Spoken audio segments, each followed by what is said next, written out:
Hello दोस्तों, good evening. स्वागत है आप सबका सुकृपा क्लासेज पर। दोस्तों, इस वीडियो में हम लोग आरपीएफ एसआई एग्जाम 2024 के लिए 12 व 13 दिसंबर के आज शिफ्ट में पूछे जा सकने वाले most important static GK, GS, miscellaneous व करंट अफेयर्स के प्रश्नों को सॉल्व करेंगे। दोस्तों, ये सारे क्वेश्चन हमारे आपके एग्जाम में पूछे जा रहे हैं। प्रश्नों के सभी टॉपिक्स, प्रश्नों के लेवल व प्रश्नों के टेंस, इसके अलावा दोस्तों आपके प्रीवियस ईयर एग्जाम्स के प्रश्नों को पूरी तरह से एनालाइज करके बनाया गया एक मोस्ट इंपॉर्टेंट वीडियो है। तो दोस्तों, आप लोग इन्हें कंसंट्रेट होकर सॉल्व करें। क्वेश्चंस कम सॉल्व होने पर पुनः प्रश्नों का रिवीजन करें, ताकि आरपीएफ ऐसा एग्जाम 2024 में आप लोग स्टैटिक जीके, जीएस, मिसलेनियस और करंट अफेयर्स के टॉपिक से अच्छा स्कोर कर सके। ध्यान रखें दोस्तों, आपके एग्जाम में आपका पूरा स्टैटिक जीके यानी कि हिस्ट्री, पॉलिटी, ज्योग्राफी, इकोनॉमिक्स, पूरा आपका मिसलेनियस यानी विविध वाला चैप्टर, पूरा आपका जीएस यानी कि जनरल साइंस और करंट अफेयर्स, इन सभी टॉपिक्स का अच्छा खासा वेटेज है। पूरे 50 क्वेश्चंस आपके इन सभी टॉपिक से पूछे जा रहे हैं। तो चलिए दोस्तों, ज़्यादा समय न लेते हुए हम लोग इन सभी मोस्ट इंपॉर्टेंट प्रश्नों को सॉल्व करना शुरू करते हैं। दोस्तों, क्वेश्चंस को स्टार्ट करेंगे हम लोग करंट के टॉपिक से। फर्स्ट क्वेश्चन है हमारा, 18वीं लोकसभा चुनाव 2024 कुल कितने चरणों में संपन्न हुआ। रिसेंटली करंट से मोस्ट इंपॉर्टेंट क्वेश्चन है दोस्तों, बिल्कुल आपके 10 में है, आपके लेवल में है। क्वेश्चन है हमारा, 18वीं लोकसभा चुनाव 2024 कुल कितने चरणों में संपन्न हुआ। करेक्ट आंसर होगा 7 चरणों में। अब चूंकि दोस्तों रिसेंटली करंट से हमारा क्वेश्चन आया हुआ है, तो इस टॉपिक से जितने भी क्वेश्चंस बनते हैं अधिकांश प्रश्नों को हम लोग यहीं पे कवर करेंगे। यही हमारे प्रिपरेशन की स्ट्रेटजी है दोस्तों, कि जिस भी टॉपिक्स को हम लोग उठाएंगे उस टॉपिक्स के अधिकांश प्रश्नों को पूरे एक्स्ट्रा फैक्ट के साथ वहीं पे कवर करेंगे। ध्यान दीजिएगा दोस्तों, आप लोग सारे क्वेश्चन सेलेक्ट रखे गए हैं। पहला क्वेश्चन है हमारा, 50वें G7 शिखर सम्मेलन 2024 का आयोजन कहाँ किया गया। करेक्ट आंसर होगा फसानो, इटली में। आपके हर टॉपिक से दोस्तों यहाँ पे सुपर क्वेश्चंस लगाए गए हैं। आप लोग सभी प्रश्नों को पूरी तरह से रिवाइज जरूर करें। नेक्स्ट, आईसीसी पुरुष T20 विश्व कप 2024 का खिताब किस टीम ने जीता। तो भारत ने जीता है। ध्यान रखें, वो विजेता इसमें दक्षिण अफ्रीका रहा है। नेक्स्ट, वर्ष 2024 में किसे तीसरी बार भारत के राष्ट्रीय सुरक्षा सलाहकार यानी कि एनएसए पद पर नियुक्त किया गया है। करेक्ट आंसर होगा अजीत डोभाल को। अगला क्वेश्चन, जून 2024 में कौन सा देश अंतर्राष्ट्रीय सौर संगठन यानी कि आईएसए का 100वां सदस्य देश बन गया है। तो पैराग्वे है, पूरी तरह से ध्यान रखेंगे। नेक्स्ट, किसे प्रतिष्ठित पेन पिंटर पुरस्कार 2024 से सम्मानित किया गया है।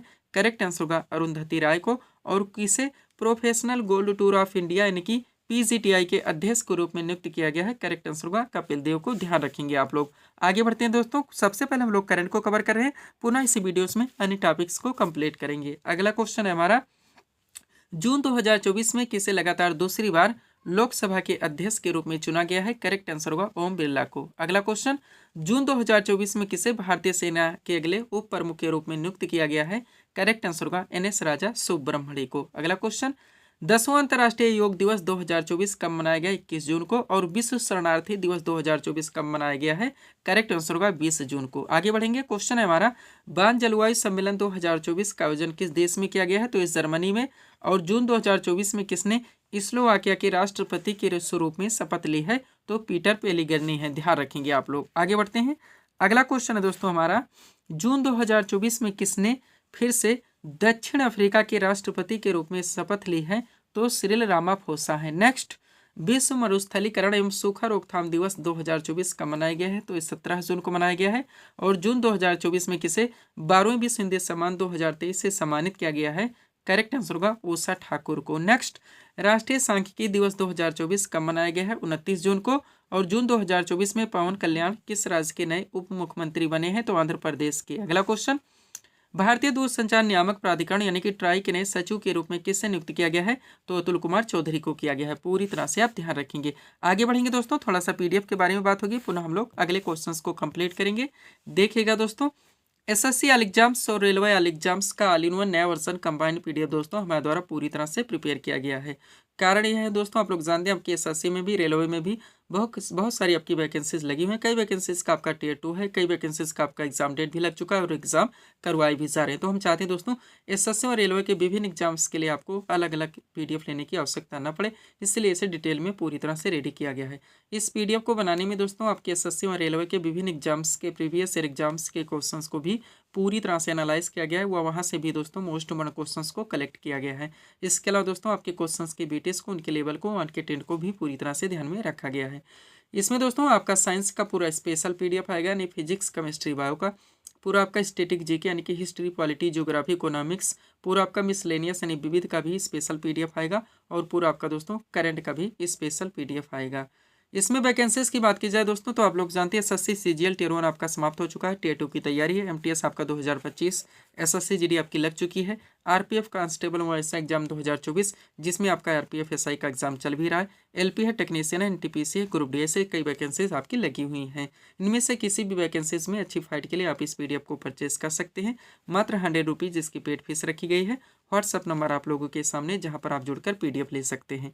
बढ़ेंगे दोस्तों हम लोग अगले क्वेश्चंस की ओर, थोड़े से करंट के क्वेश्चन और कंप्लीट करेंगे, पुनः अगला टॉपिक देखेंगे। क्वेश्चन है दोस्तों हमारा, वर्ष 2024 में ओडिशा के नए मुख्यमंत्री कौन बने हैं? तो मोहन चरण मांझी हैं। नेक्स्ट, वर्ष 2024 में भारत के फिर से गृह मंत्री यानी कि होम मिनिस्टर कौन बने हैं? तो अमित शाह हैं। और जून 2024 में कौन भारतीय नौसेना की पहली महिला हेलीकॉप्टर पायलट बनी है? तो अनामिका वी राजीव हैं। नेक्स्ट, भारतीय दूरसंचार नियामक प्राधिकरण यानी कि ट्राई के अध्यक्ष के रूप में किसे नियुक्त किया गया है? अनिल कुमार लाहोटी को।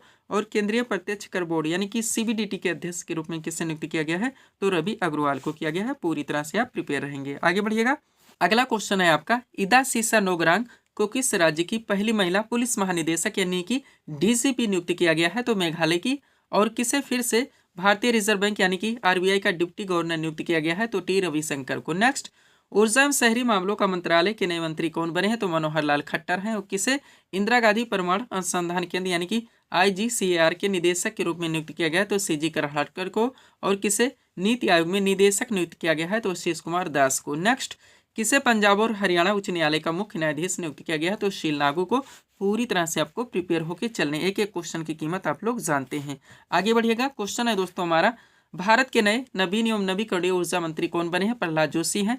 और सूरत डायमंड बोर्स का नया अध्यक्ष किसे नियुक्त किया गया है? करेक्ट आंसर होगा गोविंद ढोलकिया को। नेक्स्ट, टाटा इलेक्ट्रॉनिक्स के अध्यक्ष के रूप में किसे नियुक्त किया गया है? एन चंद्रशेखरन को। और भारत के नए स्वास्थ्य और परिवार कल्याण मंत्री कौन बने हैं? तो JP नड्डा है। नेक्स्ट, केंद्रीय सतर्कता आयुक्त यानी कि CBC का सतर्कता आयुक्त किसे नियुक्त किया गया है? AS राजीव को। और किसे राष्ट्रीय चिकित्सा आयोग यानी कि NMC का अध्यक्ष नियुक्त किया गया है? करेक्ट आंसर होगा BN गंगाधर को। पूरी तरह से आप प्रिपेयर रहेंगे। PDF के लिए दोस्तों ये हमारा व्हाट्सअप नंबर लगा हुआ है। चलते हैं थोड़े और क्वेश्चंस की ओर। करंट अफेयर्स का अगला क्वेश्चन है आपका, स्पेनिश ग्रैंड प्रिक्स 2024 का खिताब किसने जीता? तो मैक्स वेस्टेपेन ने जीता है। नेक्स्ट, किस देश की बैडमिंटन टीम ने 2024 थॉमस और उबेर कप का खिताब जीता? तो चीन ने जीता है, ध्यान रखेंगे। नेक्स्ट, इंग्लिश प्रीमियर लीग 2024 यानी कि EPL का खिताब किसने जीता है? तो मैनचेस्टर सिटी ने जीता है। और महिला प्रीमियर लीग 2024 यानी कि WPL 2024 का खिताब किस टीम ने जीता है? तो ये रॉयल चैलेंजर्स बेंगलोर ने जीता है। उप विजेता की बात की जाए तो इसमें दिल्ली कैपिटल्स रहा है। नेक्स्ट, इंडियन सुपर लीग यानी कि ISL 2023-24 का फाइनल खिताब किसने जीता है? तो मुंबई सिटी फुटबॉल क्लब ने जीता है। अगला क्वेश्चन, फेडरेशन कप 2024 पुरुषों के भाला फेंक फाइनल में नीरज चोपड़ा ने कौन सा पदक जीता है? तो स्वर्ण पदक। और एशियाई कुश्ती चैंपियनशिप 2024 में भारत ने कुल कितने पदक जीते हैं? तो 9 पदक। पूरी तरह से आपको प्रिपेयर होके चलने हैं, आगे बढ़िएगा। अगला क्वेश्चन है आपका, एशियाई पंजा कुश्ती चैंपियनशिप 2024 का आयोजन कहाँ किया गया है? तो ताशकंद उज्बेकिस्तान में। Next, Miami open 2024 most question रहेगा आपके एग्जाम के लिए, में महिला एकल का खिताब किसने जीता है? तो डेनियल कोलिंस ने जीता है, जो कि USA से आते हैं। और मियामी ओपन 2024 में पुरुष एकल का खिताब किसने जीता है? तो जन्निक सिन्नर ने जीता है, जो कि इटली से आते हैं। करंट का लास्ट क्वेश्चन है आपका, फुटबॉल टूर्नामेंट यानी कि स्पेनिश सुपर कप 2024 का खिताब किस टीम ने जीता है? तो रियल मैड्रिड ने जीता है। पूरी तरह से आपको प्रिपेयर होके चलने हैं। PDF के लिए हमारा व्हाट्सअप नंबर लगा हुआ है। बढ़ेंगे दोस्तों हम लोग अगले टॉपिक्स की ओर। अगला क्वेश्चन दोस्तों आपके सामने है, देखेंगे किस टॉपिक से रखा गया। क्वेश्चन है हमारा, संविधान के किस संशोधन द्वारा पंथ निरपेक्ष शब्द को भारतीय संविधान की प्रस्तावना में जोड़ा गया? करेक्ट आंसर होगा वो 42वां संविधान संशोधन था जो कि 1976 में किया गया था। जीके का पहला क्वेश्चन दोस्तों हमारा किस टॉपिक से लगा हुआ है? भारतीय संविधान संशोधन से। इसके साथ साथ दोस्तों भारतीय संविधान की प्रस्तावना व 42वें संविधान संशोधन की भी बात हुई है, यानी कि जो सीट आपके सामने लगाई गई, बहुत सारे क्वेश्चंस, बहुत सारी फैक्ट को पूरी तरह से कंप्लीट करके लगाई गई है। अगर इस सीट को आप लोग अच्छे से प्रिपेयर करके चलते हैं तो आप अपने एग्जाम्स के लिए बहुत सारे क्वेश्चंस एक साथ क्लियर रहेंगे। इसी में से दोस्तों आपके एग्जाम्स में ऑलरेडी क्वेश्चंस बनते रहते हैं व कंटिन्यू रिपीट होते रहते हैं। तो चलिए दोस्तों इस सुपर टॉपिक्स को हम लोग पूरी तरह से कंप्लीट करना शुरू करते हैं। क्वेश्चन था हमारा, संविधान के किस संशोधन द्वारा पंथ निरपेक्ष शब्द को भारतीय संविधान की प्रस्तावना में जोड़ा गया? करेक्ट आंसर होगा वो 42वां संविधान संशोधन था जो कि 1976 में किया गया था। अब चलिए दोस्तों इस सीट को थोड़ा सा अपने सामने करते हैं। देखिएगा इंपॉर्टेंट पॉइंट्स के जरिए इस टॉपिक को हर ट्रेंड से पूरी तरह से कंप्लीट किया गया है। पहला पॉइंट है आपका, पंथ निरपेक्ष शब्द 42वें संविधान संशोधन अधिनियम 1976 के द्वारा प्रस्तावना में जोड़ा गया, जो कि हमारा आंसर है। आगे बढ़ेंगे, इसी संशोधन अधिनियम के तहत समाजवादी और अखंडता शब्द भी भारतीय संविधान की प्रस्तावना में जोड़े गए। तो पूरी तरह से आप क्लियर रहेंगे। 42वें संविधान संशोधन अधिनियम 1976 के द्वारा भारतीय संविधान में दोस्तों की प्रस्तावना में 3 शब्द जोड़े गए थे, समाजवादी, पंथ निरपेक्ष और अखंडता। आगे बढ़ेंगे, इसके अलावा 42वें संविधान संशोधन अधिनियम 1976 के द्वारा ही सरदार स्वर्ण सिंह समिति की संस्तुतियों के आधार पर संविधान में 10 मूल कर्तव्यों को भी जोड़ा गया, जिसका प्रावधान भारतीय संविधान के भाग 4A और अनुच्छेद 51 का में है। आगे बढ़ेंगे, 86वें संविधान संशोधन 2002 के द्वारा एक मूल कर्तव्य बढ़ा दिया गया, तब से वर्तमान में टोटल मूल कर्तव्यों की संख्या 11 है। नेक्स्ट, 42वें संविधान संशोधन अधिनियम 1976 के द्वारा संविधान में कई बदलाव होने के कारण इसे मिनी संविधान या लघु संविधान या संविधान का मैग्ना कार्टा भी कहा जाता है।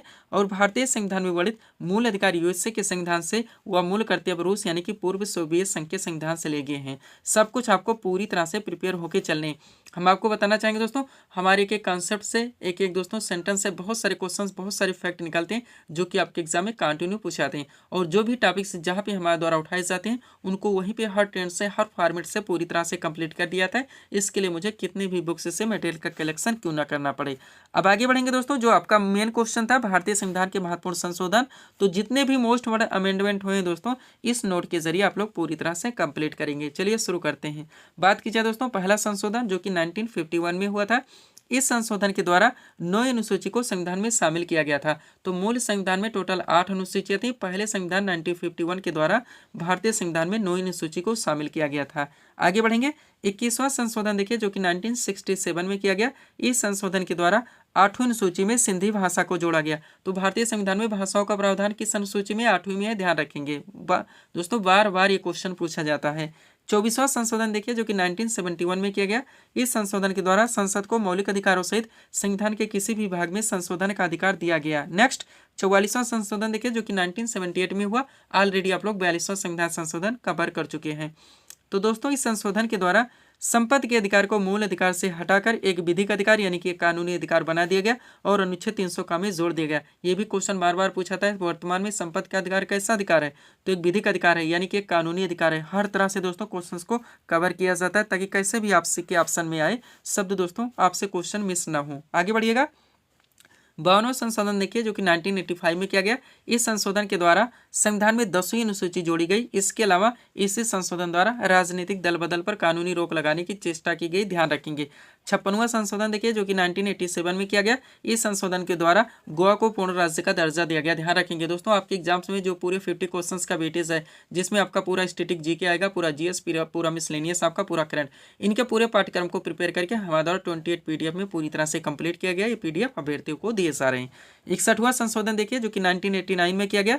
इस संशोधन के द्वारा दोस्तों मताधिकार के लिए न्यूनतम आयु 21 वर्ष से घटाकर 18 वर्ष कर दी गई। 65वां संशोधन देखिए जो कि 1990 में किया गया। इसके द्वारा अनुसूचित जाति एवं जनजाति आयोग के गठन की व्यवस्था की गई। 69वां संशोधन देखिए जो कि 1991 में किया गया। इस संशोधन के द्वारा दिल्ली का नाम राष्ट्रीय राजधानी राज्य क्षेत्र दिल्ली किया गया।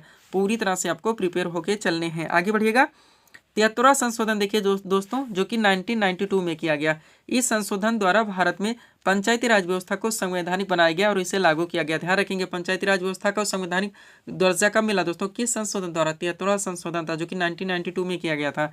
86वां देखिए जो कि 2002 में हुआ। इस संशोधन के द्वारा शिक्षा के अधिकार को मौलिक अधिकार बनाया गया, ध्यान रखेंगे, और इसी संशोधन के जरिए 6 से 14 वर्ष के बच्चों के लिए शिक्षा का अधिकार सुनिश्चित किया गया। 51वां संशोधन देखिए जो कि 2003 में हुआ। इसके द्वारा दल बदल संबंधी कानून में संशोधन किया गया। इसमें स्पष्ट किया गया कि 1/3 सदस्य एक साथ दल बदल नहीं कर सकते। और इसी के साथ देखिएगा, इसी संशोधन के द्वारा मंत्रिमंडल का आकार भी सीमित कर दिया गया। किसी भी मंत्रिपरिषद में प्रधानमंत्री सहित मंत्रियों की कुल संख्या लोकसभा की कुल संख्या के 15% से अधिक नहीं हो सकती। हालांकि किसी भी कैबिनेट सदस्यों की संख्या 12 से कम नहीं होगी। पूरी तरह से आपको प्रिपेयर रखने हैं। 52वां संशोधन देखिए जो कि 2003 में ही हुआ। इस संशोधन के द्वारा संविधान की 8वीं सूची में 4 भाषाओं को शामिल किया गया। कौन कौन सी? मैथिली, डोगरी, बोडो और संथाली। तो टोटल अब भाषाओं की संख्या कितनी? 22। किस अनुसूची में इनका प्रावधान है? तो 8वीं सूची में। ध्यान रखेंगे आप लोग। आगे बढ़िएगा। अगला दोस्तों आपका 101वां संशोधन देखिए जो कि 2016 में हुआ। करंट से हम लोग रिलेट करेंगे। तो दोस्तों संविधान के 101वें संशोधन अधिनियम के द्वारा वस्तु एवं सेवा कर यानी कि जीएसटी को लागू करके अप्रत्यक्ष कर प्रणाली के सरलीकरण की व्यवस्था हासिल की गई। जीएसटी ने वस्तुओं और सेवाओं पर विभिन्न करों को एक कर में समेकित कर दिया, जिससे आपूर्ति श्रृंखला में कराधान सरल हो गया। 102वां संशोधन देखिए जो कि 2018 में किया गया। इसके द्वारा राष्ट्रीय पिछड़ा वर्ग आयोग को संवैधानिक दर्जा प्रदान किया गया। नेक्स्ट 105वां संशोधन देखिए जो कि 2021 में हुआ। इस संशोधन अधिनियम ने सामाजिक और शैक्षिक रूप से पिछड़े वर्गों अर्थात एससी बीसी की सूची तैयार करने के लिए राज्य सरकारों की शक्ति को बहाल कर दी। और 106वां देखिए जो कि 2023 में हुआ। तो ध्यान दीजिएगा, इस संशोधन के द्वारा लोकसभा हो गया, राज्य विधानसभा और दिल्ली विधानसभा में महिलाओं के लिए 1/3 सीटें आरक्षित की गई। यहाँ तक इस टॉपिक को आप लोगों को पूरी तरह से प्रिपेयर रखने हैं। पीडीएफ के लिए दोस्तों ये हमारा व्हाट्सएप नंबर लगा हुआ है। बढ़ेंगे दोस्तों हम लोग अगले टॉपिक्स की ओर। अगला क्वेश्चन दोस्तों आपके सामने है, देखेंगे किस टॉपिक से रखा गया। क्वेश्चन है हमारा, भारतीय संविधान सभा की प्रथम बैठक कब हुई थी? करेक्ट आंसर होगा 9 दिसंबर 1946 ईस्वी में। क्वेश्चन हमारा किस टॉपिक से लगा दोस्तों? भारतीय संविधान सभा की प्रथम बैठक से। तो आप लोग जानते हैं दोस्तों, भारतीय संविधान सभा की विभिन्न बैठकें, विभिन्न इनके अधिवेशन, विभिन्न समितियों का निर्माण व संविधान सभा के निर्माण, यानी कि बहुत सारे क्वेश्चंस, बहुत सारे फैक्ट इस टॉपिक से निकलते हैं जो कि आपके एग्जाम में कंटिन्यू पूछे जाते हैं। तो सब कुछ पूरी तरह से कलेक्ट करके सीट आपके सामने लगी हुई है। अच्छे से आप लोगों को प्रिपेयर होकर चलने हैं। हर वो टॉपिक्स दोस्तों जहां जहां से आपके एग्जाम्स में क्वेश्चंस बने हमारे द्वारा आपके पीडीएफ में पूरी तरह से कंप्लीट किया गया है। चलिए क्वेश्चन की ओर चलते हैं हम लोग। क्वेश्चन था हमारा, भारतीय संविधान सभा की प्रथम बैठक कब हुई थी? करेक्ट आंसर होगा 9 दिसंबर 1946 ईस्वी में। अब देखिएगा दोस्तों, एक्स्ट्रा फैक्ट के जरिए इस टॉपिक को A to Z पूरी तरह से कंप्लीट किया गया है। पहला पॉइंट है आपका, कैबिनेट मिशन की संस्तुतियों के आधार पर भारतीय संविधान के निर्माण के लिए संविधान सभा का गठन जुलाई 1946 ईस्वी में किया गया। आगे बढ़ेंगे। संविधान सभा का प्रथम अधिवेशन 9 दिसंबर 1946 ईस्वी को संसद भवन के केंद्रीय कक्ष में प्रारंभ हुआ। डॉक्टर सच्चिदानंद सिन्हा को सर्वसम्मति से अस्थायी अध्यक्ष चुना गया। नेक्स्ट 11 दिसंबर 1946 ईस्वी की बैठक में डॉक्टर राजेंद्र प्रसाद को संविधान सभा का अस्थायी अध्यक्ष चुना गया। और 13 दिसंबर 1946 ईस्वी को पंडित जवाहरलाल नेहरू ने उद्देश्य प्रस्ताव प्रस्तुत कर संविधान की आधारशिला रखी। आगे बढ़ेंगे। संविधान के निर्माण का कार्य करने के लिए कई समितियां बनाई गई। इसमें प्रारूप समिति प्रमुख थी। इसकी अध्यक्षता डॉक्टर भीमराव अंबेडकर ने की। पूरी तरह से आप प्रिपेयर रहेंगे। हम आपको बताना चाहेंगे दोस्तों, जहां पे हम डेट मेंशन करके चलते हैं आप पूरी तरह से प्रिपेयर रहिए। अब देखिएगा, पॉइंट आपका, संविधान निर्माण के लिए विभिन्न समितियों का गठन किया गया था। तो जितनी भी इंपॉर्टेंट समितियां हैं दोस्तों पूरी तरह से आप कलेक्ट करेंगे। देखिएगा, पॉइंट है हमारा, संविधान सभा की प्रमुख समितियां। अब एक तरफ समितियों के नाम दिए गए, दूसरी तरफ उनके अध्यक्ष के नाम दिए गए हैं। बात की जाए दोस्तों प्रारूप समिति, तो इनके अध्यक्ष डॉक्टर भीमराव अंबेडकर थे। संघ संविधान समिति के अध्यक्ष पंडित जवाहरलाल नेहरू थे। प्रांतीय संविधान समिति के अध्यक्ष सरदार वल्लभ भाई पटेल थे। और मूल अधिकारियों एवं अल्पसंख्यक समिति के अध्यक्ष भी सरदार वल्लभ भाई पटेल थे। कार्य संचालित समिति के अध्यक्ष राजेंद्र प्रसाद थे। पूरी तरह से आप प्रिपेयर रहेंगे। अलग अलग टेंस से सारे क्वेश्चन आपके एग्जाम्स में कंटिन्यू बनते रहते हैं। अब देखिएगा दोस्तों, एक एक पॉइंट आपके एग्जाम के लिए पूरी तरह से सुपर हो सकते हैं। पहला पॉइंट है आपका, संविधान को तैयार करने में 2 साल 11 महीने और 18 दिन का समय लगा। नेक्स्ट, संविधान 26 नवंबर 1949 ईस्वी को बनकर तैयार हो गया और इसी दिन इसे अंगीकृत यानी कि पारित किया गया। नेक्स्ट, संविधान सभा की अंतिम बैठक 24 जनवरी 1950 ईस्वी को हुई और इसी दिन संविधान सभा द्वारा डॉक्टर राजेंद्र प्रसाद को भारत का प्रथम राष्ट्रपति निर्वाचित किया गया। मूल संविधान में 395 अनुच्छेद 22 भाग व 8 अनुसूचियां थी। डॉक्टर भीमराव अम्बेडकर को भारतीय संविधान के जनक के रूप में जाना था। पूरी तरह से आप ध्यान रखेंगे। अब एक इंपॉर्टेंट नोट इसी के साथ लगा हुआ है दोस्तों, इसको भी आप लोग पूरी तरह से कंप्लीट करेंगे। देखिएगा, पहला पॉइंट है आपका, संविधान सभा ने राष्ट्रध्वज यानी कि तिरंगा का प्रारूप 22 जुलाई 1947 ईस्वी को अपनाया। नेक्स्ट, रविन्द्रनाथ टैगोर द्वारा रचित जन गण मन को भारत के राष्ट्रगान के रूप में स्वीकार किया गया। राष्ट्रगान को 24 जनवरी 1950 ईस्वी को संविधान सभा द्वारा अंगीकृत किया गया। नेक्स्ट, बंकिम चंद्र चटर्जी द्वारा रचित वंदे मातरम को भारत के राष्ट्रगीत के रूप में 24 जनवरी 1950 ईस्वी को अपनाया गया। नेक्स्ट, 26 जनवरी 1950 ईस्वी को भारतीय संविधान सभा ने सारनाथ स्थित अशोक स्तंभ के शेष अनुकृति को राष्ट्रीय चिन्ह के रूप में स्वीकार किया और भारत ने सरकारी उद्देश्य के लिए 22 मार्च 1957 ईस्वी को राष्ट्रीय पंचांग को अपनाया। भारतीय राष्ट्रीय पंचांग शक संवत पर आधारित है। इतना भी आप लोग पूरी तरह से प्रिपेयर रखेंगे। पीडीएफ के लिए दोस्तों हमारा व्हाट्सअप नंबर लगा हुआ है। बढ़ेंगे दोस्तों हम लोग अगले टॉपिक्स की ओर। अगला क्वेश्चन दोस्तों आपके सामने है, देखेंगे किस टॉपिक से रखा गया। क्वेश्चन है हमारा, गुलाम वंश की स्थापना किसने की थी? करेक्ट आंसर होगा कुतुबुद्दीन ऐबक ने। क्वेश्चन का नाम है क्या दोस्तों, ऐतिहासिक जितने भी दोस्तों राजवंश हैं उनके संस्थापक डायरेक्टली आपके एग्जाम्स में पूछे जाते हैं कि किस वंश की स्थापना किसने की थी। तो यहाँ पे दोस्तों संस्थापक के साथ साथ राजधानी भी मेंशन कर दी गई, यानी कि परफेक्ट सीट आपके सामने लगी हुई है। अच्छे से आप लोगों को प्रिपेयर होके चलने हैं। चलिए शुरू करते हैं हम लोग। क्वेश्चन था हमारा, गुलाम वंश की स्थापना किसने की थी? करेक्ट आंसर होगा कुतुबुद्दीन ऐबक ने। टॉपिक है हमारा दोस्तों ऐतिहासिक राजवंश एवं उनकी राजधानी। चलिए सीट को थोड़ा सा अपने सामने करते हैं। देखिएगा, सबसे पहले इसमें ऐतिहासिक राजवंश के नाम दिए गए हैं, फिर उनके संस्थापक के नाम दिए गए और राजधानी भी मेंशन कर दी गई है। बात की जाए दोस्तों हर्यक वंश, तो उनके संस्थापक बिंबिसार थे, राजधानी इनकी राजगृह थी। शिशुनाग वंश के संस्थापक शिशुनाग थे, इनकी राजधानी वैशाली थी। मौर्य वंश के संस्थापक चंद्रगुप्त मौर्य थे, इनकी राजधानी पाटलिपुत्र थी। शुंग वंश के संस्थापक पुष्यमित्र शुंग थे, इनकी भी राजधानी पाटलिपुत्र थी। आगे बढ़ेंगे। गुलाम वंश के संस्थापक कुतुबुद्दीन ऐबक थे, इनकी राजधानी दिल्ली थी। संगम वंश के संस्थापक हरिहर एवं बुक्का थे, इनकी राजधानी विजयनगर थी। लोधी वंश के संस्थापक बहलोल लोधी थे, इनकी राजधानी दिल्ली थी। पूरी तरह से हर फैक्ट को आप लोगों को प्रिपेयर होकर चलने हैं। अगला आपका क्या है दोस्तों, राष्ट्रकूट वंश, इनके संस्थापक दंतिदुर्ग थे, इनकी राजधानी मान्यकेर थी। पल्लव वंश के संस्थापक सिंह विष्णु थे, इनकी राजधानी कांचीपुरम थी। चालुक्य वंश के संस्थापक पुलकेशिन प्रथम थे, इनकी राजधानी बादामी या वातपी थी। मुगल वंश के संस्थापक बाबर थे, आप लोग जानते हैं, इनकी राजधानी दिल्ली व आगरा दोनों थी। तुगलक वंश के संस्थापक गयासुद्दीन तुगलक थे, इनकी राजधानी दिल्ली थी। खिलजी वंश के संस्थापक जलालुद्दीन खिलजी थे, इनकी राजधानी दिल्ली थी। और लोधी वंश के संस्थापक बहलोल लोधी थे, इनकी भी राजधानी दिल्ली थी। नेक्स्ट, वर्धन वंश के संस्थापक पुष्यभूति थे, इनकी राजधानी थानेश्वर व कन्नौज दोनों थी। पूरी तरह से आप ध्यान रखेंगे। आगे बढ़िएगा। अगला आपका क्या दोस्तों, गुर्जर प्रतिहार वंश, जिनके संस्थापक नागभट्ट प्रथम थे, इनकी राजधानी कन्नौज थी। चौहान वंश के संस्थापक वासुदेव थे, इनकी राजधानी अजमेर थी। नंदवंश के संस्थापक पद्मनंद थे, इनकी राजधानी दोस्तों पाटलिपुत्र थी। और सातवाहन वंश के संस्थापक सुमुख थे, इनकी राजधानी प्रतिष्ठान थी। इस टॉपिक को आप लोगों को यहाँ तक पूरी तरह से कंप्लीट रखने हैं। पीडीएफ के लिए व्हाट्सअप नंबर हमारा लगा हुआ है। बढ़ेंगे दोस्तों हम लोग अगले टॉपिक्स की ओर। अगला क्वेश्चन दोस्तों आपके सामने है, देखेंगे किस टॉपिक से रखा गया। क्वेश्चन है हमारा, पानीपत का प्रथम युद्ध यानी कि फर्स्ट बैटल ऑफ पानीपत कब लड़ा गया था? करेक्ट आंसर होगा 21 अप्रैल 1526 ईस्वी में। क्वेश्चन का टॉपिक क्या दोस्तों, जितने भी महत्वपूर्ण दोस्तों ऐतिहासिक युद्ध हुए हैं तो सब कुछ पूरी तरह से कंप्लीट करके दोस्तों सेट आपके सामने लगाई गई है। अच्छे से आप लोगों को प्रिपेयर होके चलने हैं। चलिए शुरू करते हैं हम लोग। क्वेश्चन था हमारा, पानीपत का प्रथम युद्ध यानी कि फर्स्ट बैटल ऑफ पानीपत कब लड़ा गया था? करेक्ट आंसर होगा 21 अप्रैल 1526 ईस्वी में। अब चलिए दोस्तों इस सीट को थोड़ा सा अपने सामने करते हैं। देखिएगा इंपॉर्टेंट पॉइंट्स के जरिए जितने भी ऐतिहासिक महत्वपूर्ण युद्ध हुए हैं पूरी तरह से सब कुछ कंप्लीट किया गया है। 3 चीजें आपको ध्यान रख के चलनी है। युद्ध कब हुए थे, किनके बीच में हुए थे, किनकी जीत हुई थी और किनकी हार हुई थी। स्टार्ट करते हैं दोस्तों हम लोग। बात की जाए दोस्तों पानीपत की पहली लड़ाई, तो देखिएगा ये दोस्तों 21 अप्रैल 1526 ईस्वी को दिल्ली के सुल्तान इब्राहिम लोदी और बाबर, पूरी तरह से आप ध्यान रखेंगे, के बीच लड़ा गया। इस युद्ध में बाबर की सेना ने इब्राहिम लोदी को पराजित कर दिया। इस प्रकार पानीपत की पहली लड़ाई ने भारत में बहलोल लोदी द्वारा स्थापित लोदी वंश को समाप्त कर दिया। आगे बढ़ेंगे। आप लोग जानते हैं पानीपत की टोटल 3 लड़ाइयाँ हुई थी, पूरी तरह से कलेक्ट करेंगे। तो बात की जाए दोस्तों पानीपत की दूसरी लड़ाई की, तो ये 5 नवंबर 1556 को दिल्ली से उत्तर भारत पर शासन करने वाले हिंदू राजा सम्राट हेमचंद्र विक्रमादित्य, जिन्हें लोकप्रिय रूप से हेमू कहा जाता है, और अकबर की सेना के बीच में लड़ा गया था। यानी दोस्तों करेक्ट आप लोग बात करें तो अकबर व हेमू के बीच में 5 नवंबर 1556 ईस्वी को पानीपत की दूसरी लड़ाई हुई थी। इस युद्ध में अकबर ने हेमू को पराजित किया था, ये जरूर ध्यान रखेंगे। आगे बढ़िएगा।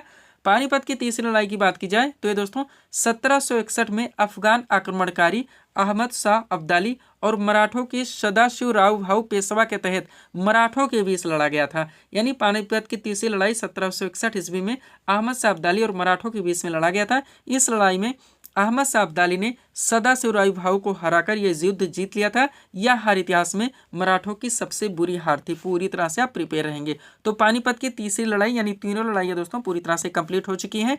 आगे बढ़ेंगे। अगला फैक्ट देखिएगा क्या दोस्तों, हाइडे स्पेस का युद्ध यानी कि बैटल ऑफ हाइडे स्पेस कब लड़ा गया? करेक्ट आंसर होगा 326 ईसा पूर्व में। अब चले नोट के जरिए इसको पूरी तरह से कंप्लीट करेंगे। देखिएगा हाइडे स्पेस का युद्ध को झेलम की लड़ाई के रूप में भी जाना जाता है। यह भारत के पंजाब क्षेत्र आधुनिक पंजाब पाकिस्तान में झेलम नदी हाइडे स्पेस के तट पर सिकंदर और पंजाब के राजा पोरस के बीच में हुआ था। इस युद्ध में सिकंदर की जीत हुई थी, ध्यान रखेंगे। नेक्स्ट, कलिंग का युद्ध यानी कि वार ऑफ कलिंगा कब लड़ा गया था? 261 ईसा पूर्व में। नोट के जरिए पूरी तरह से कंप्लीट कीजिए। यह युद्ध मौर्य सम्राट अशोक और राजा आनंद पद्मनाभन के बीच में लड़ा गया था। इस युद्ध में मौर्य सम्राट अशोक की विजय हुई थी। नेक्स्ट, तराइन का प्रथम युद्ध देखिए दोस्तों, यानी कि फर्स्ट बैटल ऑफ तराइन कब लड़ा गया था? 1191 में। नोट के जरिए पूरी तरह से कंप्लीट कीजिए दोस्तों। यह युद्ध मोहम्मद गौरी और पृथ्वीराज चौहान के बीच में लड़ा गया। इस युद्ध में पृथ्वीराज चौहान की विजय हुई थी। पूरी तरह से आप प्रिपेयर रहेंगे। आगे बढ़िएगा। आप लोग जानते हैं तराइन की टोटल 3 लड़ाइयाँ हैं। तराइन का द्वितीय युद्ध देखेंगे यानी कि सेकेंड बैटल ऑफ तराइन कब लड़ा गया? तो 1192 ईस्वी में। अब नोट देखिए, यह युद्ध मोहम्मद गौरी और पृथ्वीराज चौहान के बीच में लड़ा गया। इस युद्ध में मोहम्मद गौरी की विजय हुई थी। यानी एक बार वो जीते, एक बार वो जीते। तराइन का तृतीय युद्ध यानी कि थर्ड बैटल ऑफ तराइन कब लड़ा गया था? 1215 ईस्वी में। नोट देखिए, यह युद्ध इल्तुतमिश और यलदुत कुबासा के बीच में लड़ा गया था। इस युद्ध में इल्तुतमिश की विजय हुई थी। चंदावर का युद्ध देखेंगे यानी कि बैटल ऑफ चंदावर कब लड़ा गया? 1194 ईस्वी में। नोट देखिए, यह युद्ध मोहम्मद गौरी और कन्नौज के राजा जयचंद के बीच में लड़ा गया था। इस युद्ध में मोहम्मद गौरी ने विजय प्राप्त की थी। पूरी तरह से आप प्रिपेयर रहेंगे। आगे बढ़िएगा। अगला आपका क्या है दोस्तों? खानवा का युद्ध यानी कि बैटल ऑफ खानवा कब लड़ा गया था? 16 मार्च 1527 ईस्वी को। नोट देखिए, यह युद्ध बाबर और मेवाड़ के राजा राणा सांगा के बीच में लड़ा गया था। इस युद्ध में बाबर ने विजय प्राप्त की थी। नेक्स्ट, घाघरा के युद्ध यानी कि बैटल ऑफ घाघरा कब लड़ा गया था? 6 मई 1529 ईस्वी को। नोट देखिए, यह युद्ध बाबर और महमूद लोधी के बीच में लड़ा गया। इस युद्ध में बाबर की विजय हुई थी। चौसा का युद्ध देखिए यानी बैटल ऑफ चौसा कब लड़ा गया था? तो 26 जून 1539 ईस्वी को। नोट देखिए, यह युद्ध शेरशाह सूरी और हुमायूं के बीच में लड़ा गया था। इस युद्ध में शेरशाह सूरी की विजय हुई थी। कनौज या बिलगाम का युद्ध देखिए यानी कि बैटल ऑफ कनौज या बिलगाम कब लड़ा गया था? तो 1540 में। नोट देखिए, यह युद्ध शेरशाह सूरी और हुमायूं के बीच में लड़ा गया था। इस युद्ध में शेरशाह सूरी ने विजय प्राप्त की थी। पूरी तरह से आप सब कुछ प्रिपेयर करके चलेंगे। आगे बढ़िएगा। अगला आपका क्या दोस्तों? हल्दी घाटी का युद्ध मोस्ट इंपॉर्टेंट यानी बैटल ऑफ हल्दी घाटी कब लड़ा गया था? 18 जून 1576 ईस्वी में। नोट देखिए, यह युद्ध अकबर और राणा प्रताप के बीच में लड़ा गया था। इस युद्ध में अकबर की विजय हुई थी। प्लासी का युद्ध मोस्ट इंपॉर्टेंट यानी बैटल ऑफ प्लासी कब लड़ा गया था? तो 23 जून 1757 ईस्वी को। नोट देखिए, यह युद्ध बंगाल के नवाब सिराजुद्दौला और अंग्रेजों के बीच में लड़ा गया था। इस युद्ध में अंग्रेजों की विजय हुई थी। लास्ट है आपका वांडीवास का युद्ध यानी कि बैटल ऑफ वांडीवास कब लड़ा गया था? 1760 में। नोट देखिए, यह युद्ध अंग्रेजों और फ्रांसीसियों के बीच में लड़ा गया था। इस युद्ध में अंग्रेजों की विजय हुई थी। यहां तक इसको भी आप लोग पूरी तरह से प्रिपेयर रखेंगे। पीडीएफ के लिए दोस्तों ये हमारा व्हाट्सएप नंबर लगा हुआ है। बढ़ेंगे दोस्तों हम लोग अगले टॉपिक्स की ओर। अगला क्वेश्चन दोस्तों आपके सामने देखेंगे किस टॉपिक से रखा गया। क्वेश्चन है हमारा, पाक जल संधि किन दो देशों को अलग करती है? करेक्ट आंसर होगा भारत एवं श्रीलंका को। क्वेश्चन का टॉपिक क्या दोस्तों? जितने भी महत्वपूर्ण चैनल व जल संधियां खासकर दोस्तों भारत एवं उनके पड़ोसी देश के परिप्रेक्ष्य में आपका सुपर टॉपिक सुपर कंटेंट आपके सामने सेट लगा के दोस्तों रख दिए गए हैं। अच्छे से आप लोग प्रिपेयर करके चलेंगे। चलिए शुरू करते हैं हम लोग। क्वेश्चन था हमारा, पाक जल संधि किन दो देशों को अलग करते? करेक्ट आंसर होगा भारत एवं श्रीलंका को। देखिएगा, अब एक तरफ इसमें महत्वपूर्ण जितने भी चैनल एवं जल संधियों के नाम है वो दिए गए, दूसरी तरफ विभाजित क्षेत्र दिए गए। बात की जाए दोस्तों 8 डिग्री चैनल तो ये मालदीव को मिनकाई से अलग करती है। 9 डिग्री चैनल दोस्तों मिनकाई को लक्षद्वीप से अलग करता है। 6 डिग्री चैनल दोस्तों ये ग्रेट निकोबार को सुमात्रा से अलग करता है। और 10 डिग्री चैनल मोस्ट हमारा ध्यान रखेंगे, ये अंडमान में एक द्वीप है लघु अंडमान, और कार निकोबार में दोस्तों निकोबार में एक द्वीप है कार निकोबार, उसको इससे अलग करता है। यानी कि दोस्तों लघु अंडमान को कार निकोबार से अलग करने वाला जो चैनल है वो 10 डिग्री चैनल है। ध्यान रखेंगे आप लोग। आगे बढ़िएगा। अगला आपका क्या है? ग्रेट चैनल जो कि इंदिरा पॉइंट को इंडोनेशिया से अलग करता है। पाक जल संधि भारत को श्रीलंका से अलग करती है। कोको चैनल दोस्तों ये अंडमान को कोको द्वीप जो कि म्यांमार में पड़ता है इसको इससे पृथक करता है। यहाँ तक आप लोग प्रिपेयर रखेंगे। पीडीएफ के लिए व्हाट्सअप नंबर लगा हुआ है। बढ़ेंगे दोस्तों हम लोग अगले टॉपिक्स की ओर। अगला क्वेश्चन दोस्तों आपके सामने है, देखेंगे किस टॉपिक से रखा गया। क्वेश्चन है हमारा, नेपाल की सीमा भारत के कुल कितने राज्यों को स्पर्श करती है। करेक्ट आंसर होगा 5 राज्यों को। क्वेश्चन का टॉपिक क्या दोस्तों, भारत एवं उनके पड़ोसी देश। आपका सुपर टॉपिक है, बहुत सारे कंटेंट दोस्तों पूरी तरह से कंप्लीट करके सीट आपके सामने लगाई गई है। एक एक फैक्ट, एक एक क्वेश्चन आपके एग्जाम के लिए पूरी तरह से सुपर हो सकते हैं। हर कंटेंट को आप लोग दोस्तों प्रिपेयर करके चलेंगे। चलिए शुरू करते हैं। क्वेश्चन था हमारा, नेपाल की सीमा भारत के कुल कितने राज्यों को स्पर्श करती है। करेक्ट आंसर होगा 5 राज्यों को। टॉपिक है दोस्तों हमारा भारत एवं उनके पड़ोसी देश। चलिए शुरू करते हैं हम लोग। पहला पॉइंट देखिएगा, A to Z सारी चीजें कंप्लीट की गई हैं। पहला पॉइंट है, भारत एशिया महाद्वीप में स्थित है। नेक्स्ट, भारत के कुल 9 पड़ोसी देश हैं जिसमें 7 देश स्थलीय सीमा से जुड़े हैं और 2 देश दोस्तों जलीय सीमा से जुड़े हैं। 7 स्थलीय सीमा वाले भारत के पड़ोसी देश हैं, पाकिस्तान है, अफगानिस्तान है, चीन है, नेपाल है, भूटान है, म्यांमार है और बांग्लादेश है। 2 जलीय सीमा वाले भारत के पड़ोसी देश श्रीलंका और मालदीव हैं। ध्यान रखेंगे। नोट है आपका, भारत के 16 राज्य और 2 केंद्र शासित प्रदेशों की सीमाएं पड़ोसी देशों के साथ मिलती हैं। सब कुछ अलग अलग ट्रेंड से, अलग अलग फॉर्मेट से जैसे भी क्वेश्चंस बनते हैं दोस्तों पूरी तरह से कंप्लीट कर दिया जाता है। अब इस सीट को आप लोग अच्छे से कंप्लीट करेंगे, जिसमें सबसे पहले भारत के पड़ोसी देशों के नाम दिए गए। भारत के साथ कितनी इनकी बाउंड्री सीमा साझा होती है, किलोमीटर में दिया गया है। राज्य दोस्तों उनकी संख्या दी गई है, कौन कौन से राज्य केंद्र शासित प्रदेश हैं उनके नाम दिए गए हैं। बात की जाए दोस्तों बांग्लादेश, तो भारत के साथ 4096.7 किलोमीटर की सीमा साझा करता है। टोटल 5 राज्यों से। नाम है पश्चिम बंगाल, असम, मेघालय, त्रिपुरा और मिजोरम। क्रम से चीजें दी गई, ये भी ध्यान रखेंगे। जो सबसे ज्यादा है सबसे ऊपर लिख दिया गया है। चीन दोस्तों भारत के साथ 3488 किलोमीटर की सीमा साझा करता है। टोटल 5 राज्य के शासित प्रदेशों से। नाम है हिमाचल प्रदेश, उत्तराखंड, सिक्किम, अरुणाचल प्रदेश और लद्दाख। आगे बढ़ेंगे। पाकिस्तान की बात की जाए दोस्तों, ये भारत के साथ 3323 किलोमीटर की सीमा साझा करता है। टोटल 5 राज्यों के शासित प्रदेशों से। नाम है जम्मू कश्मीर, पंजाब, राजस्थान, गुजरात और लद्दाख। नेपाल की बात की जाए, भारत के साथ 1751 किलोमीटर की सीमा साझा करता है। टोटल 5 राज्यों से। नाम है उत्तराखंड, उत्तर प्रदेश, बिहार, पश्चिम बंगाल और सिक्किम। पूरी तरह से हर कंटेंट को आप लोगों को प्रिपेयर करके चलने हैं। आगे बढ़िएगा दोस्तों। अगला आपका म्यांमार है, जो कि भारत के साथ 1643 किलोमीटर की सीमा साझा करता है। टोटल 4 राज्य हैं, अरुणाचल प्रदेश, नागालैंड, मणिपुर और मिजोरम। भूटान की बात की जाए, भारत के साथ 699 किलोमीटर की सीमा साझा करता है। टोटल 4 राज्य हैं। नाम है सिक्किम, पश्चिम बंगाल, असम और अरुणाचल प्रदेश। लास्ट अफगानिस्तान, जो कि भारत के साथ सबसे कम यानी कि 106 किलोमीटर की सीमा साझा करता है। टोटल 1 राज्य के शासित प्रदेश से। नाम है लद्दाख। थोड़े से दोस्तों क्वेश्चन और आप यहाँ से कंप्लीट कीजिए ताकि ये टॉपिक आपका अच्छे से कंप्लीट हो सके। देखिएगा, पहला है, भारत किस देश के साथ सबसे लंबी सीमा साझा करता है। बांग्लादेश के साथ। क्लियर। नेक्स्ट, भारत किस देश के साथ सबसे कम सीमा साझा करता है, तो अफगानिस्तान के साथ। बांग्लादेश की मुद्रा का नाम क्या है, टका है। और बांग्लादेश की संसद का नाम क्या है, तो जातीय संसद है। ध्यान रखेंगे आप लोग। आगे बढ़िएगा। अगला क्या है दोस्तों, गंगा नदी बांग्लादेश में किस नाम से जानी जाती है, पद्मा के नाम से। नेक्स्ट, भारत का कौन सा पड़ोसी देश 1971 में अस्तित्व में आया, बांग्लादेश है। पंचशील समझौता भारत और किस देश के मध्य में हुआ था, चीन के मध्य में। और भारत के पड़ोसी देश चीन की राजभाषा क्या है, मंदारिन है। नेक्स्ट, नेपाल की संसद का नाम राष्ट्रीय पंचायत है। भारत और नेपाल के बीच में कौन सी नदी सीमा बनाती है, काली नदी। अफगानिस्तान की संसद का नाम क्या है, सोरा है। और म्यांमार की नई राजधानी क्या है, नेपिडा। इतना आप लोग पूरी तरह से प्रिपेयर रखेंगे। तो यहीं पे दोस्तों हम इस वीडियो को विराम देना चाहेंगे। और भी टॉपिक सेट करते हैं तो वीडियो आपका लंबा खिंच जाएगा। तो मिलते हैं दोस्तों हम आपको अपने अगले वीडियोस में। Thanks for watching.